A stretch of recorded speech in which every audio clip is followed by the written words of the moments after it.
So when he discovered the Mars bar a year later under his bed, it was hard and crusty, so there was quite literally evidence of life on Mars. Hello, welcome to volume 36 of Ask a Brit. 36, that means it has now officially caught up to me in age, which is a very depressing thought for everybody, not least of which me. And of course, this is the format in which I ask you fine people to ask me any question you like, so long as you use the hashtag AskABrit. That way I can find your question in the comments section for next week's episode. Now, what a week it's been.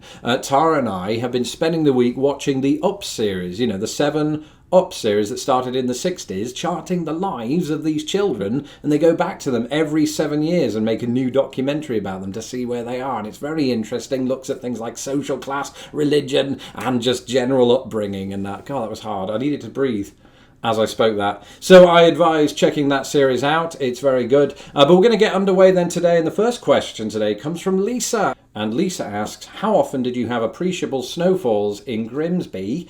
And does it snow often in London? Well, so since moving here, to compare with England, it barely seems to snow at all over there because the snowfall here is so prevalent, especially here in the Midwest and even colder parts of the United States. But I do remember being a child and building snowmen in my garden and sticking a carrot in its face with complete and utter viciousness. And I remember going to school, you know, trudging along in my Wellington boots, you know, that's galoshes for those of you that aren't aware. And it was really nice. But as I got older, it seemed like, and I feel like sometimes I make this up, sometimes your memory embellishes the more romantic parts of your early life. But it seemed like the older I got, though, the snow seemed to be less each year, or fewer, less. And so I don't really think of England in terms of snow. I think of it in terms of rain, as we all do. Rain, which I very much miss, but we'll come back on to that later. And the next question comes from Music for the Soul. And Music for the Soul asks another weather-related question. So have you experienced a good old American tornado yet? No, I haven't. And I've said this before. It's one of my biggest regrets so far. I genuinely want to see in a field far away a tornado that harms no one, including trees, right? Because trees are important. But I just want to see one with my own eyes and be, you know, shit scared for a moment there and then get on with my life. It'll be one of those tornadoes that's there for 5 seconds. Do they exist? Probably not, right? And then it's gone in a flash. Much like I want to be able to say that I've seen in the wild a black widow. You know, that was one of my biggest fears before moving here, is that I would be infested with them.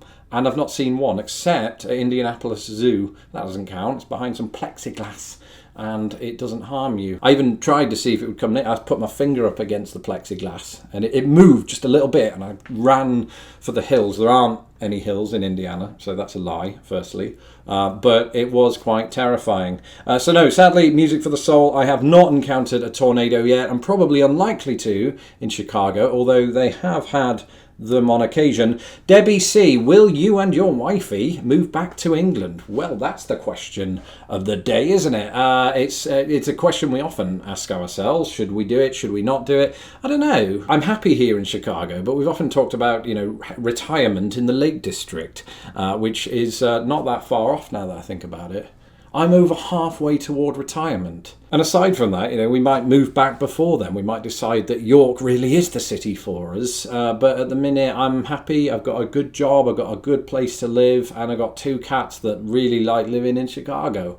You know, I think they'd be happy anywhere, so long as you give them a window and some leaves falling. But it's good. So I don't know. It's certainly something we converse about. I think the big thing is to just visit England, because I haven't done that in 10 years. It'll be 10 years this year. And whenever I think about it, it makes me talk like that again. Like an Elvener, but with a weird puppetry voice. Okay, next question comes from... I'm going to stop it now. Next question comes from Lyuba Bektareva. I think it's a Russian name. And Lyuba asks, what was your major in University of Lancaster? Also, British people don't actually call it a major, do they?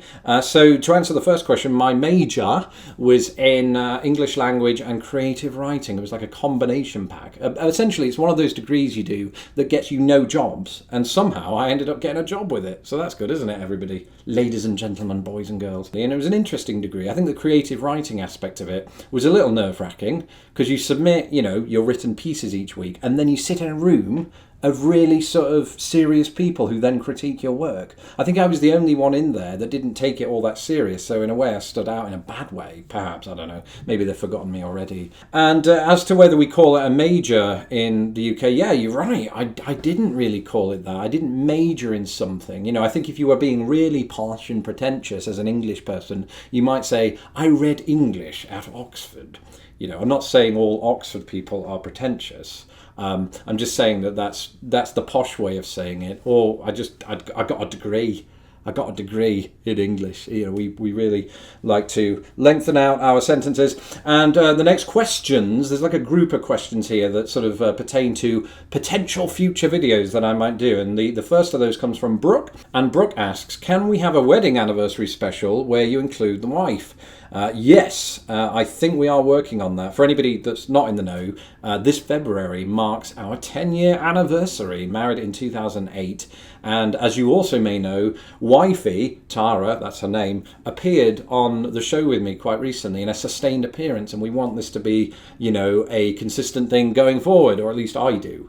I do. Don't look at me like that. So hopefully, yes, there will be a wedding special and you're all invited, you know, not physically, just on video. That would be mental. My apartment's way too small to house all of you. But Brooke also asks, can we have a part 2 to the English accents video that Tara and I did? I'd love that. I think it's going to become a kind of a series. Not one that is regimented week to week like Ask a Brit, but something that occasionally we will turn up and do, because it was a lot of fun to do that.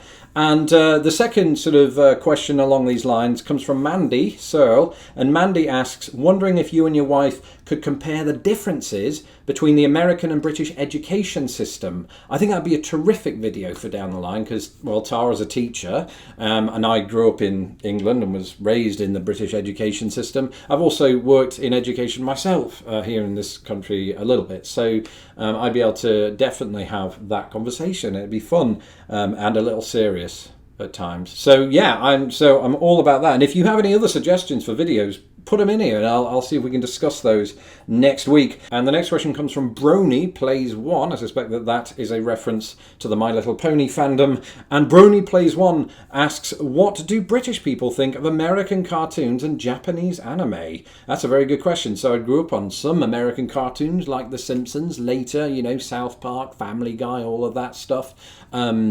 It's very influential, you know, it spreads around the world and it usually, in terms of what we're speaking about there, possesses somewhat of a universal quality to it. I think that's true of all good humour, right? Japanese anime, it wasn't something I necessarily got into all that much, but I know that things like manga and Japanese anime were big among teenagers with whom I grew up in England. And all of that. So yeah, I mean, I think it's got its place over there. I don't know much more than that, unfortunately. And anybody that's at home, maybe you can answer this. Is Japanese anime big in England? Is My Little Pony making the comeback that it's been making here in the United States? Not a question I ever thought I'd ask. So please answer that in the comments below. And the next question comes from, hey, it's Alex. Good to know. Hey, it's Alex says, do you watch American news channels? How do they compare with the UK? I try not to watch too much American news if I can help it. But when I do, there is certainly a difference, I think, between a lot of cable news television and the sort of cable news television you might get in the UK. For instance, the political affiliation of a news channel is much more obvious here, whether it's the right or the left, than I think it is in the UK. They're very kind of open about it in many ways. And the other thing is they tend to be quite louder in their presentation. You know, they always talk about Americans being louder than Brits, and I have one or two qualms with that because I think it's very situation dependent. But one of those situations is the news networks. They'll yell at you for 24 hours a day, whereas you watch the BBC and it's all very, welcome to BBC News 24. I'm Lawrence Brown reporting from inside the fighting. There's no fighting. This isn't News 24. This is not the BBC, just so that everybody's clear. But there's this sort of more reservedness on BBC, kind of like how you would find on NPR in the United States. And that's one of the big things that stands out to me. Evil Twin, you're up next. Not my evil twin, I assume. I mean, somebody could have been lying to me for many years, my parents mainly. But Evil Twin asks, I notice you have a whiff of the North about you. The evil twin is from Salford, so we're definitely not twins. So I was wondering if your accent has led to any communication problems or amusing/embarrassing incidents. There was one. I remember using the word Mardy when I first moved here, and Mardy is not very well known as British slang. And so Americans were, very, very confused when I said it, but not as confused as the two Londoners that were there. They had no idea what I was talking about either. So, it's very regional slang, and there is regional slang in England that even some British people are confused by. And that happened right there. And there's lots of other things that you run into with that, because I think Americans, when they hear a British accent, they're so exposed to the Queen's way of speaking, or at the very least Dick Van Dyke. Not Dick Van Dyke, but just somebody from the South, because he's not actually from there. Trained by an Irishman, I understand. But in both cases, they would pronounce the word boss as bass, and I think they're expecting to hear that.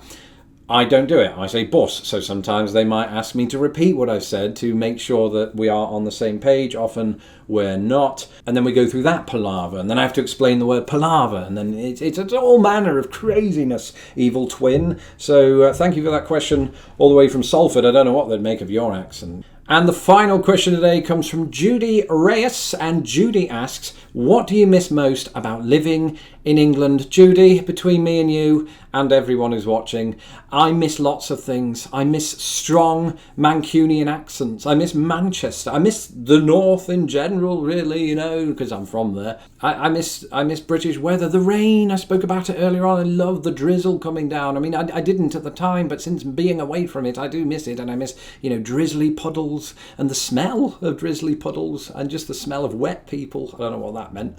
And just lots of things. I miss trains. It's not that we don't have trains here. In fact, we have trains in abundance in Chicago, and they're very nice, but they're very much isolated to Chicago, with the exception of Amtrak, which can get you to some places, but not all. Okay, British trains may be expensive, but, there's nothing quite like going on a train from London to Edinburgh and seeing all of the views there in between and just listening to the conversation of the British people. I miss British people, not all of them. That would be mental, but the good ones. My family, my friends and all of that. I miss the way they speak. I miss the things they talk about. I miss their mannerisms. They're so much different, I think, to Americans. Not better, just different. And I miss that.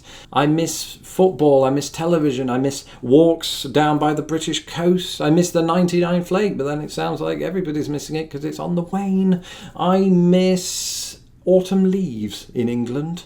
I miss Scotland, I miss Wales, I miss chip butties, I miss how people, in the north and in the south actually say, hello love, how are you? I miss washing lines, I miss British coins, and I miss having a switch on my plug sockets.